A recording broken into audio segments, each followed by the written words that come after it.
Hello, আসসালামু আলাইকুম। কেমন আছেন সবাই? আশা করি ভালো। আজকে নিয়ে আসলাম সাদামাটা রেসিপি সুজি আর ময়দা দিয়ে পোয়া পিঠা। এখানে আমি চায়ের কাপের ১ কাপ পরিমাণ সুজি নিয়েছি। তার সাথে আমি নিয়ে নিয়েছি ২ কাপ ময়দা। এতে দিয়েছি ১ কাপ। এখন দিয়ে দেব আরেক কাপ ময়দা। ১ কাপ সুজির সাথে ২ কাপ ময়দা নিতে হয়, তাহলে ভালো হয়।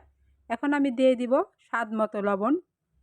তারপর আমি দিয়ে দেব চিনি। এখানে আমি ১.৫ কাপ চিনি আলাদা মেপে রাখছিলাম, সেই চিনি দিয়ে দিলাম। এখন আমি সব কিছু ভালো করে মিশিয়ে নেব। ভালো করে মিশিয়ে নেওয়াটা জরুরি, না হলে মিশ্রণটা ভালো হয় না। তারপর আমি দিয়ে দিব কুসুম গরম পানি। তো এখানে আমি কতটুকু কুসুম গরম পানি ইউজ করেছি তা আমি একটু পরে বলে দিব। তো এখন আমি এই ব্যাটারটাকে ভালো করে মাখিয়ে নেব।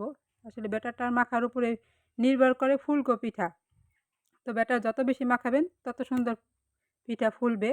তো এই পর্যায়ে আমি নিয়ে নিব ডিম। ডিমটাকে আমি আগেই ভেঙে রেখেছি। ডিমটা কি শুকনো ময়দার সাথে দিলে কি হয়, লাঞ্চ থেকে যায়। আর এরকম আর ময়দা আর সুজি আগে একটু মাখিয়ে নেওয়ার পরে ডিম দিলে ডিমটা সুন্দর মিশে যায়। এখন এটাকে আমি ভালো করে মাখিয়ে নিয়েছি। এখন রেখে দেবো আধা ঘন্টার জন্য রেস্টে, সুজিটা যেন নরম হয়। তো চলে আসলাম আধা ঘন্টা পর। এই তো আমার এখানে সুজি নরম হয়ে ভিজে গেছে, আমার ডোটাও ঘন হয়ে গেছে। এখানে আমি আরেকটু পানি দিয়ে দিলাম। তো এখানে আমি মোট ২.৫ কাপ পানি ব্যবহার করেছি, কারণ আমার কাপটা ছোট তার জন্য।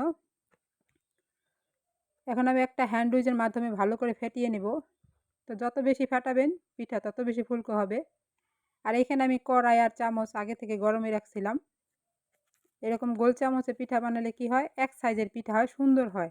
একটা ছোট একটা বড় হয় না, সুন্দর হয় আর ফুলকো হয়। তাই তো একটা একটা করে আমি পিঠা ভেজে নেব। মাশাআল্লাহ, আমার পিঠাগুলো কিন্তু সুন্দর ফুলছেও আর অনেক মজা হয়েছে। তো আপনারা বাসায় একদিন বানিয়ে খাবেন। কেমন হয় কেমন কমেন্ট বক্সে জানিয়ে দিবেন আমাকে। তো তোমরা যারা নতুন বন্ধু আছো, যারা আমার ভিডিও নতুন দেখতেছো, আমার ভিডিওকে লাইক দিবা, সাবস্ক্রাইব করে আমার পাশে থাকবা। যারা পুরান আছো, যারা সাবস্ক্রাইব করছো তাদেরকে অসংখ্য ধন্যবাদ। আমার ভিডিও দেখে লাইক দিবা, কমেন্টে জানাবা। এটা আমি একটা একটা করে পিঠা ভেজে নিচ্ছি। আবারও চামচটা গরমে দিচ্ছি, কারণ চামচটা ঠান্ডা হয়ে গেলে পিঠা দিলে পিঠা পড়ার ফুলকো হয় না। তার জন্য একটু তেলের মধ্যে ভিজায় রাখতে হয় চামচ। তো যেই পিঠাটা একটু কম ফুলে তার উপরে একটু তেল দিলে পিঠাটা আবার ভালো করে ফুলে যায়। এই তো দেখতেই পাইতেছেন আমার পিঠাগুলো কিন্তু আলহামদুলিল্লাহ অনেক সুন্দর হইতেছে। আপনারা এরকম বাসায় গোল চামচ দিয়ে ভাজবেন।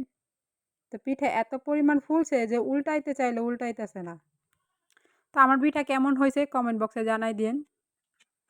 এই তো আমার ফাইনাল পিঠা সব বানানো হয়ে গেছে, কত সুন্দর হয়েছে মাশাআল্লাহ, আলহামদুলিল্লাহ। তো ভালো থাকবেন সবাই, আমাদের জন্য দোয়া করবেন। আমরাও দোয়া করি আপনারা সবাই ভালো থাকেন। আল্লাহ হাফেজ।